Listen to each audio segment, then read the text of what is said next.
Hello and welcome dear learners on the NPTEL course on Healthcare Quality Management, Infection Control and Patient Safety.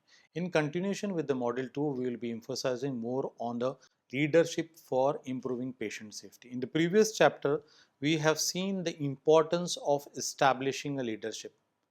What is that the leadership can help actually to make the thing happen that we require for patient safety. How a leadership in an organization need to shape the future of the quality and patient safety which we are aspiring for. We will be seeking three discussion: essential practices for enhancing patient safety, challenges and barriers in leadership, and the examples of leadership which has proven to see that what makes the big change. The essential practices for enhancing patient safety. So as we know, there is an importance that we need to work on the practices for enhancing patient safety, and it is not inevitable that the organization will have a structured plan. So you need to develop it. Organization learning and structure. So dedicated attention and resolve from the organization's leader regarding the patient safety is a fundamental. It needs to see that organization leaders emphasize on the culture of developing patient safety. The organization framework and change of command should clearly place patient safety as first, which has one reason that we recall that the organization should work to see that they develop or set up a patient safety committee, and making safety as a central part of the core responsibilities and job description both for the clinician and administrative personnel and even the top leaders. So among the all responsibilities an individual is taking in the organization, they also need to see that patient safety committee is one reason that they have to be abided with. Leadership must visibly and unequally champion all activities related to patient safety. It can be a campaign, it can be an event, it can be a workshop, it can be antimicrobial stewardship programs, it can be even prevention and control practices of infection and whole lot of the things which will work in favor of patient safety. Integration and communication. So the discussions related to patient safety must be fixture in management evaluations, even in the board meetings and departmental session. Nothing there in the organization needs to go apart from patient safety discussion. Management must send strong communication. What is the emphasis to be done on? Safety is non-negotiable. No compromise on the safety matters of the patient. It can be even a safety related to patient, directly to the patient, and even for the safety of the employees. It is critical to deliver care that is both safe and of high quality. So for instances, when we find postponing a patient's admission or medical procedure is preferably if there is evaluation is incomplete or test results are pending, rather not facing some needless risk, which many times the hospital take it as an issue. They make it in form of an image problem and they don't want to avoid the patient actually coming in this unrest. So what they do, they proceed for this, which makes sometimes a major event actually for the hospital. So consider all this project as an protective for the patient. By doing what? It is by planning the facilities, selecting the infrastructure and choosing equipments. And the most important is educating your personals, educating the hospital or healthcare employees about the patient safety. This all will take the integration and communication as a very important first step. Second step will be risk management and protocols. Risk oversights should be woven into all areas of governance.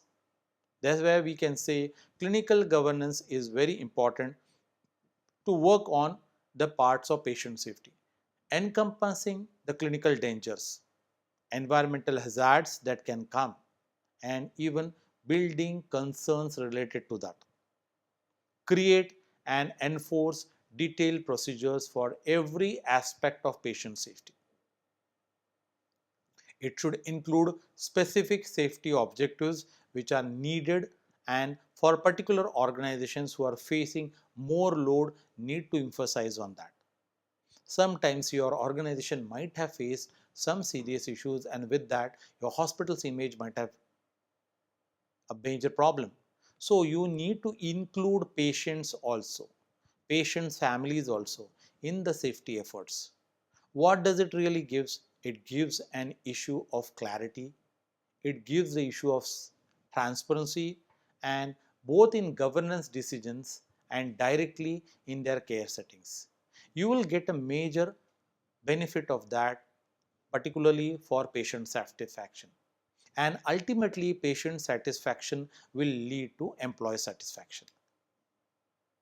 The third step is care delivery and staff empowerment.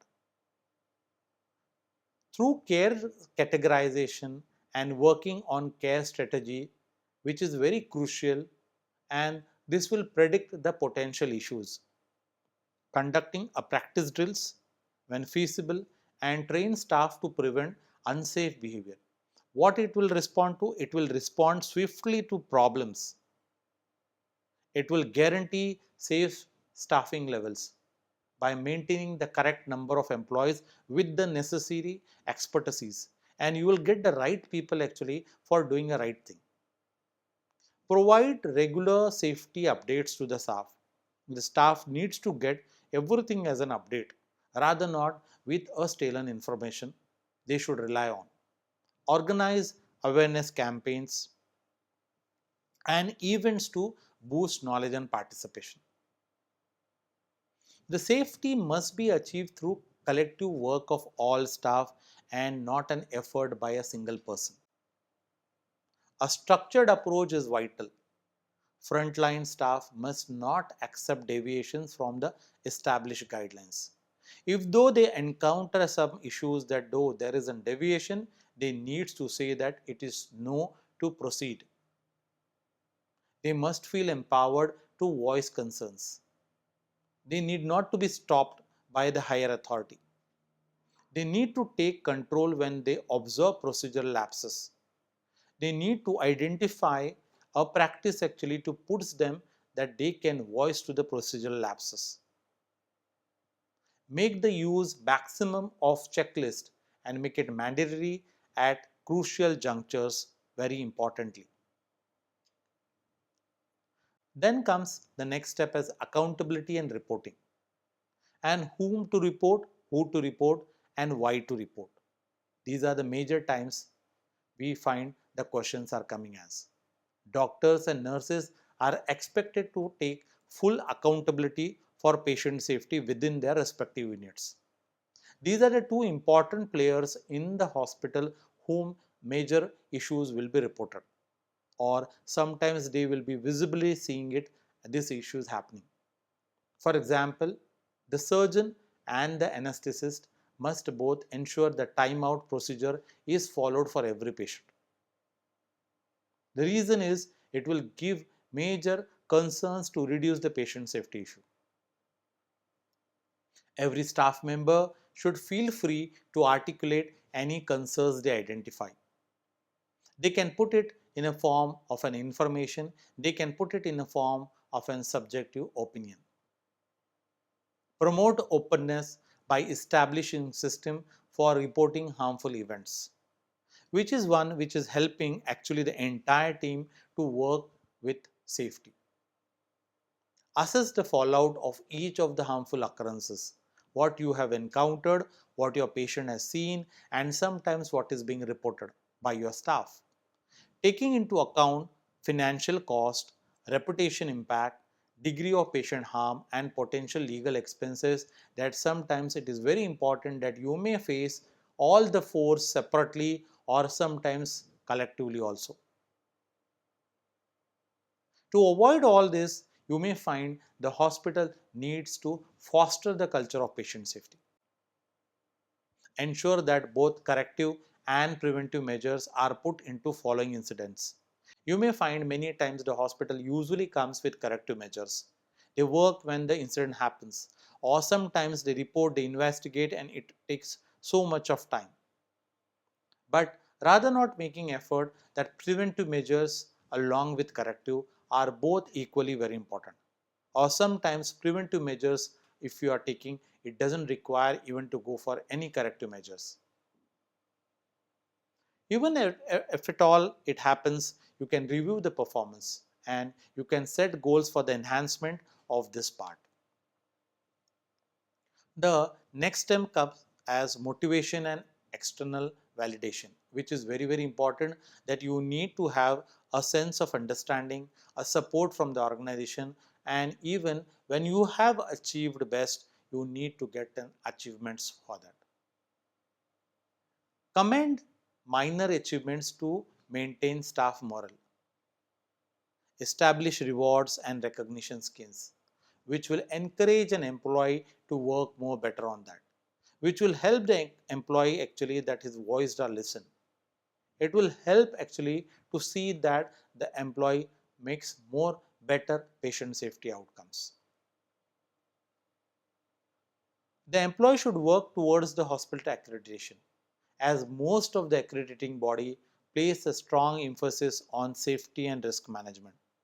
And safety and risk management is not possible without a teamwork. So your employees needs to be motivated, and equally when they are getting external validation by hospital accreditation, they will be boosted in sense of achievement. Advanced therapeutic methods are fulfilling the medical requirements of the public, leading to improved well-being and ensuring longevity. And in the current times when we find so lot of development, we are expecting that the patient's expectation needs to be fulfilled. None other than the environment where the healthcare professional operate and patient receive treatment care carries an intrinsic dangers. All these intrinsic dangers are making more complexity for the human errors, making more both groups susceptible to injury, the patient as well as the employees. Concentrating intensely on patient safety during care delivery alongside monitoring activities, event reporting, continuous refinement can mitigate these dangers, can reduce the maximum issues of patient safety. Sustained dedication will be secured by leadership responsibility. So finally, there is an important role of the leadership who makes the culture more fostered. Together with the active involvement of the staff, patient and their families, you may find the responsibility is taken at a fullest extent. Introducing novelty in process and technology, which is one need that nowadays the quality management issues handled more with the help of the novelty in processes and the help of technology, which will diminish the risk and sometimes the occurrence of the harmful incidents, which you cannot really expect to be reduced. Are there still challenges and barriers even after performing all these tasks? Yes, there can be a possibility actually for that part, where you say the cultural impediments. A primary challenge is the cultural opposition. Sometimes you may find an organization which doesn't possess, doesn't foster, or doesn't have an inbuilt culture of patient safety, particularly within system defined by rigid hierarchies, long established customs, may be impossible to see that the challenge can be achieved. In such workplaces, a superior's authority is often perceived as unquestionable, and people really don't raise voices against that. So raising concern with a senior, even when well intended or well put or claimed actually in a proper way, may be viewed as a defiance. And sometimes people may have to lose their job with this. This perseverance culture norm limits candid communication.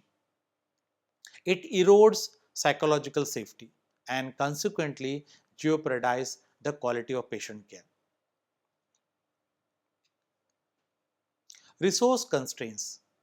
Another frequent obstacle is the scarcity of time and resources. Healthcare leaders typically juggle numerous responsibilities across operations, finances, and regulatory compliance.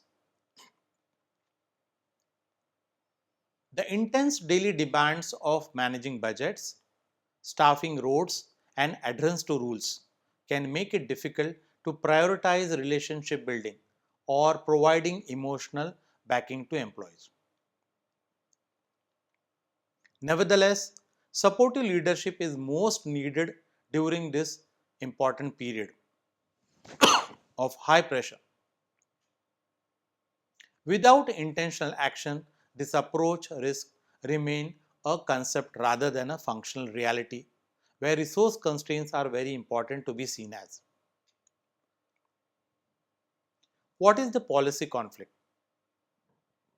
It is critical to recognize that supportive leadership, even when applied sincerely, can be weakened if the organizational incentives or policy clash with its core principle. And if you are not able to put an incentives or policies in proper way, nothing works right. For example, a leader may encourage staff to openly report potential error, even a near miss events also. But the other way, but if the institution focuses solely on keeping incident numbers low, staff might feel that whatever we have done is not really being seen as, and sometimes they will be compelled to refrain from reporting. Difficulties in measurement. Measurement presents a further hurdle. While financial metrics and clinical results are relatively easy to quantify, evaluating leadership conduct and its influence on the safety culture is more complex, and you may not even see that case sometimes really they are very helpful or they are happy or they will continue with that same approach or not. So conventional assessment instrument frequently fail to capture the nuances of empathy, trust or psychological safety, which is a very micro element and a micro facet to be studied to overcome these difficulties. Without reliable data, institutions may struggle to ensure leaders are held accountable. And for these less tangible but vital dimensions of the performance.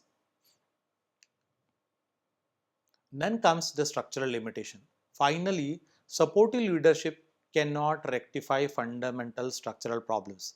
And without rectifying or removing this, you cannot really get only with the help of the supportive leadership that you can overcome these issues. Systemic inequities, understaffed unit, insufficient resources, and restrictive regulatory framework can overwhelm even the most devoted leader. While this leadership style can help mitigate the effects of these stressors, it cannot resolve them single handedly. It is not possible for any leader to take these challenges ahead. Wider institutional changes are required to establish a setting where supportive leadership can thrive and genuinely improve patient well being. Without the support of the institutional changes, you cannot really see the leadership style working over here. I will try to cite an examples with respect to this. In scenario 1, a department manager observes a high performing financial analysis suddenly submitting work that is late and contains a multiple minor errors. In this incident, we may see that instead of immediately issuing a warning, the manager applies empathy and situational awareness by scheduling a private non-judgmental conversation. The manager learns the analysis is struggling with a new home situation impacting sleep. The manager then often offers him or her a flexible working hours for the next 2 weeks and connect the analysis with the employee assistance program, that is called as EAP. This supportive response immediately reduces the analysis stress, leading to quick recovery of their performance and reinforcing their loyalty to the team. So, this model of leadership is an empathetic and situational awareness, which is more working towards the employee's need and very much supportive in response to what has happened to the employee. The program can be seen as an employee assistance program, which is very helpful to all those situations every now and then most of the institutions they face. The manager needs to be so much empathetic towards the needs of the employee. In the scenario 2, we can find in a hospital that a unit director receives a monthly report showing a persistent increase in medication administration errors, which are linked to the inadequate labeling and rushed procedure. So, the issue is very much connected with the medication administration, and it is completely clear that there is an error which is happening over there. What does this medical director do? The medical director immediately implements a 3-step intervention plan, revising the labeling protocol with clear visual checks, dedicating a protected medication preparation zone, and that too on the unit, and requiring all nurses to attend a mandatory brief retraining session focusing on the new process. So, this 3-step intervention plan, which is revising the labeling protocol with clear visual checks, dedicating a protected medication preparation zone on the unit, and requiring all the nurses to attend a mandatory brief retraining session focusing on the new process, will make a change. What is that change? This quick, structured delegation of tasks and resources stops the rising error. It checks and put an end within a week actually to those errors which were happening in the medication administration. These errors could have led to a major problem. These errors could have caused a major problem to the hospital and even to the patient.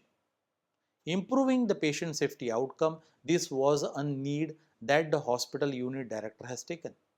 And this was to be appreciated to see that it is quick in action, it is structured with delegation of the task, and has used resources stopping the rising error. In summary, to this particular chapter, I would like to I would like to focus more on the commitment from top leadership, which is very essential in fostering the culture of patient safety, integration of safety into organization structure, job role, design decision, risk management and official meetings. Implement clear protocols. Work on checklist and thorough care planning. Ensure adequate and skilled staff, which will help to prevent deviations. Manage risk proactively. Promote a systematic culture where all staff are empowered to speak up against the deviation which is happening. Clinical leaders take responsibility of whatever has happened. All the failures are to be taken from the leaders. All the successes are shared with your team. This should be the motive. Patients are actively involved in the safety efforts. Maintain transparency through adverse event reporting. Conduct thorough impact assessment of the harm. Ensure continuous cycle of corrective action and performance review and staff recognition. Cultural resistance may come, lack of time and resources may harm or even sometimes prevent leaders from fulfilling the implementation, especially when the high operational demand is more. Safety efforts are undermined when organizational policies, incentives, conflict with the reporting, and the measurement of soft outcomes like psychological safety remains difficult with traditional metrics. So with this, we come an end to this chapter where we try to focus more on a fostering culture of patient safety with the efforts of the leaderships, which encountered many occasions where your leadership can be seen to tackle the issue by enhancing the healthcare accountability with the help of the administration. And you can see on fostering the transparency for patient safety, which can see on enhancing the quality. So thank you very much.